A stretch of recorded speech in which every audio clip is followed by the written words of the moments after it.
Bapak-bapak boleh nuntut dari istrinya. Yang pertama adalah kepatuhan dalam hal yang ma'ruf. Kepatuhan ini ma'ruf artinya bukan pelanggaran agama. Saya mau kau temanin saya duduk ngobrol sebentar. Duduk. Bukan karena dia tapi karena Allah. Allah yang suruh kita tunduk dan patuh di sini. Baik. Selama bukan pelanggaran agama lakukan. Sampai kata Nabi SAW, wanita manapun yang patuh sama suaminya, seluruh malaikat di langit, semua bintang-bintang yang ada di langit termasuk bulan dan matahari, bahkan hewan-hewan yang ada di lautan beristighfar untuknya. Ini hadis yang mulia. Ibu-ibu garis bawah itu.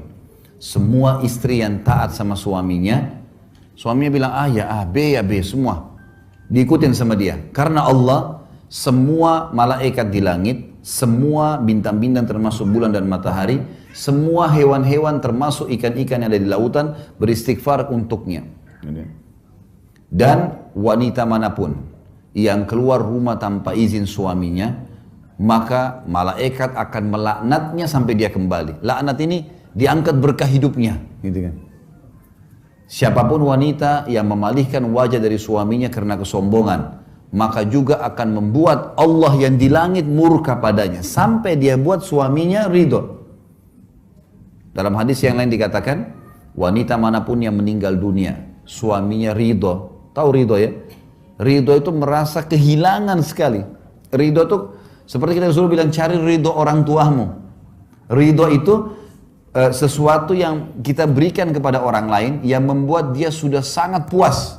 Kalau ditanya mau apa lagi sudah nggak ada. Itu ridho namanya. Wanita manapun yang meninggal dunia sementara suaminya ridho, ya, kecuali pasti akan masuk ke dalam surga, dijamin. Jadi ibu-ibu jangan meninggal suaminya bilang alhamdulillah. Harus meninggal suaminya merasa kehilangan, karena selama hidup khidmah luar biasa gitu. Dan ingat kata kunci pertama tadi saya sebutkan di awal pertemuan ya, semua karena Allah. Ini ibadah. Layani pasangan, penuhi kebutuhannya, bukan karena dianya. Ini boneka-boneka yang Allah titip. Orang tua kita bakti, bukan karena orang tua kita, karena Allah. Anak-anak kita didik, kasih makanan segala, bukan karena mereka, tapi karena Allah semuanya. Karena Allah yang suruh, jadi kita lakukan. Kenapa kita sujud menghadap Ka'bah? Ka'bah rumah, karena ada perintah Allah, gitu kan? Kenapa kita sholat 5 waktu? Kenapa harus kita wudhu? Kenapa nggak gitu aja semau kita? Nggak bisa, karena Allah semuanya. Jadi begini kita lakukan. Siapa yang mengerjakan ibadah selain daripada untuk Allah, maka riya namanya, nggak boleh. Allah nggak terima.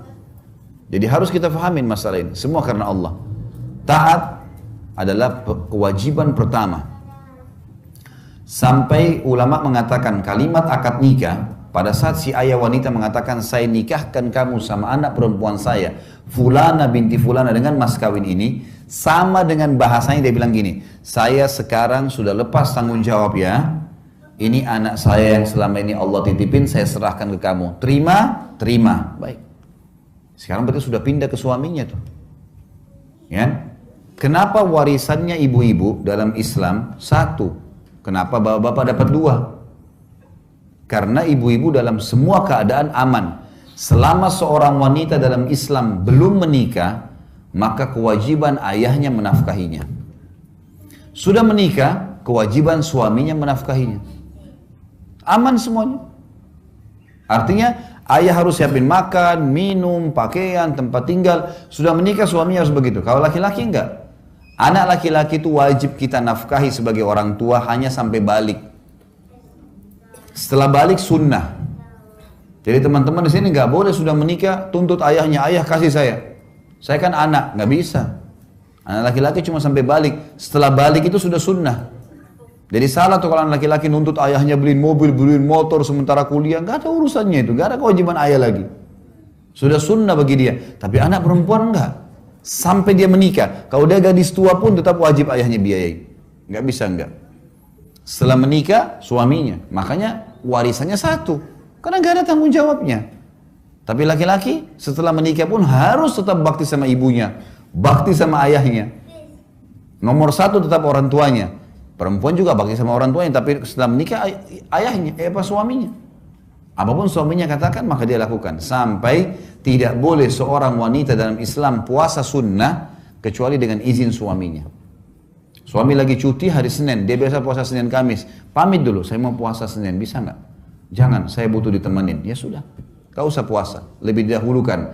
Karena kalau ketemu antara hak wajibnya Allah dengan hak wajibnya makhluk, maka didahulukan hak wajibnya Allah. Misal, Bapak Ibu lagi sholat wajib, Allahu Akbar lagi sholat duhur. Ibu kita manggil, jawab panggilan ibu kan wajib. Tapi kita sedang kerjain wajibnya Allah, maka nggak boleh dipatuhi makhluk. Tapi kalau bertemu antara hak sunnahnya Allah dengan hak wajibnya makhluk, kita lagi sholat sunnah, ba'diyah duhur, Allahu Akbar, ibu kita panggil, nak, berhenti sholatnya. Nggak boleh, karena jawab panggilan ibu wajib. Ini sekarang sunnah, walaupun haknya Allah. Kalau ketemu hak wajib Allah dengan hak wajib Allah, haknya Allah dahulukan. Tapi kalau sunnah hak Allah dengan wajib Allah, hak wajibnya makhluk yang didahulukan. Kita harus paham masalah ini. Ya, gitu. Jadi taat pada suami adalah hal yang sangat mendasar. Kecuali kalau disuruh maksiat, suruh buka aurat, dilarang sholat, disuruh minum khamr misalnya, atau disuruh duduk temanin teman-temannya dia laki-laki segala macam, ini nggak boleh taati.